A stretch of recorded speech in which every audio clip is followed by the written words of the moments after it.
specifically designed para sa mga sapatos. Mga 2 to 3 pumps lang.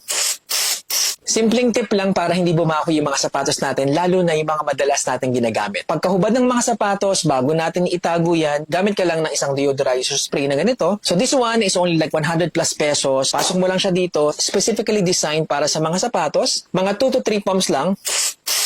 That should be more than enough para mamatay po yung bakterya sa loob ng sapatos natin. Kung gagawin mo to, kada hubad mo ng sapatos, the next time na gamitin mo siya, hindi po babaho yung paa natin, lalong-lalo na po yung mga pawisin yung paa or pasmado. This is really something that can really help a lot. The reason why I prefer this than other brands like mga Lysol, talagang specifically formulated siya para sa mga sapatos. Hindi siya harmful sa balat. Hindi katulad ng ibang mga spray na medyo matapang yung amoy. So ito, sakto lang siya sa akin. The size, not too big, not too small. Maski naaamoy ko siya, hindi siya matapang for me. Talagang saktong-sakto lang to disinfect my shoes. So, ayan, if you're looking for something like this, paki-click lang po yung ating yellow basket. This can really go a long way para po ma-prevent natin yung smelly feet at smelly shoes. Peace out!